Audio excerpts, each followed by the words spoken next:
Hey everybody, this video is about one-octave, one-handed arpeggios. So we've already done two-handed cross-hand arpeggios using root position triads, kind of like this with C major. We've even taken that over 2 octaves to 4 octaves.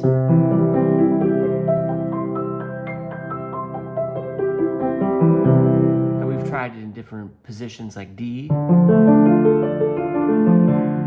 Done E major.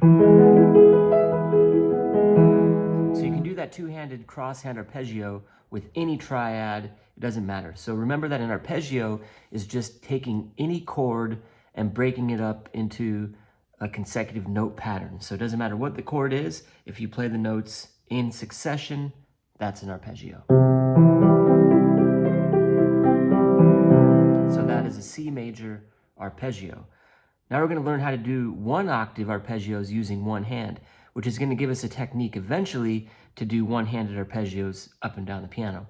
So when you play one-handed one-octave arpeggio, it has a lot to do with your wrist and keeping your hand relaxed. So if you go to an octave, you can play a C major chord like this. But this is pretty tense. If I keep my fingers on the keys like this, there's a lot of tension in my arm just opening my fingers. So you could play an arpeggio one-handed like that. I'll demonstrate. But the problem with this, if I stay like this, my arm is going to get tired and tense over time. So what you want to do is collapse your hand, relax, and start here with C. My hand is relaxed. Then you go to E, you open up, and as I'm opening up, I'm dipping my wrist down slightly below the keys and rotating over like that, kind of like a smiley face. When I come back, I'm going to go over the top. So it ends up being kind of a circle almost. So you can see that like this, my hand is very relaxed. These 4 fingers are all together. There's a space in the thumb. I can open up to the E. By the time I get to E, there's a G. Notice that my thumb has already left the key. It's not here on C. I'm way over here now. This knuckle, its highest point, it's going up, and my pinky is right there. So that's going up. Going up this way, the wrist is going down. You can see that motion, kind of exaggerating it a little bit, dropping on the thumb, dropping through, and the hand is just completely relaxed. Okay? Now to come back down, you just reverse order. And the hand is relaxed again. Not like this, not... You don't want to do it like this. Like this.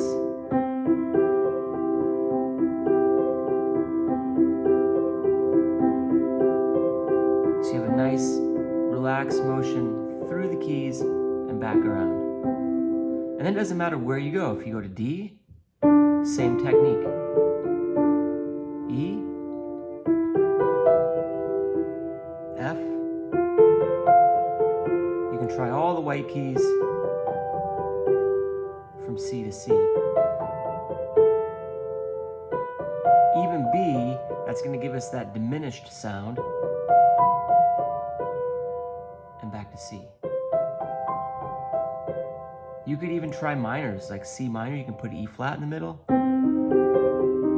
Same technique. You can do D major, E major.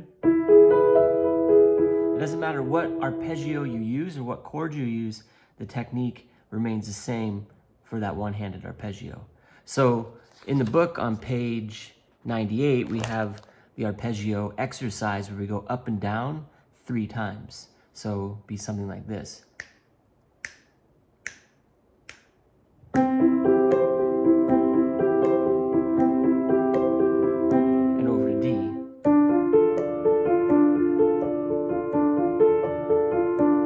E. And you just continue that pattern through all the white keys until you get back up to C again.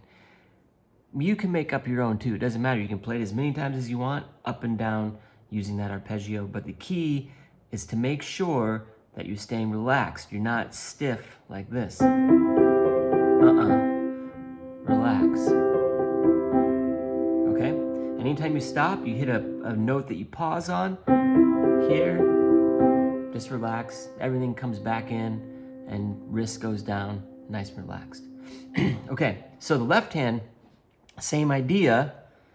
The difference being we're starting on our pinky. I mean, you could start on your thumb and go the opposite direction, which would be kind of like, well, it's not even really a mirror image, because when you go up, C, G, if you go down from your thumb, it's C, G.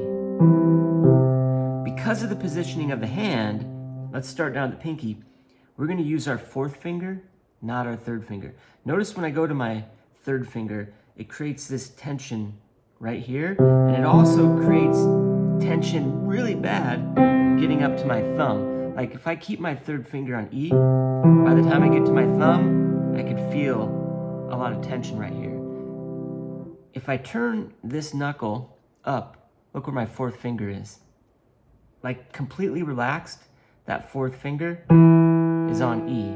And when the fourth finger is on E and I rotate through, second finger on G, I'm completely relaxed by the time I get to the thumb. It has the same dipping motion and around.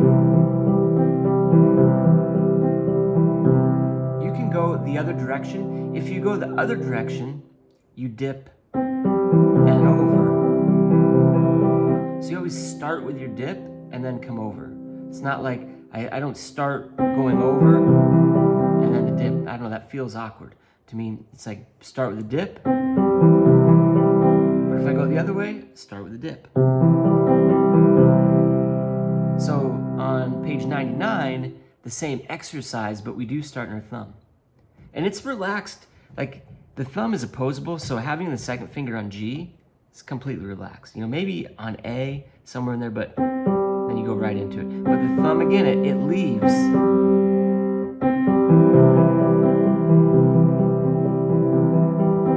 D. Notice I rotate through and then relax. So you can do that through all the white keys as well. You don't have to do the hands together. You could. You go the other way. Remember, always start with a dip, over. Or the other way, dip, over. And eventually that will set you up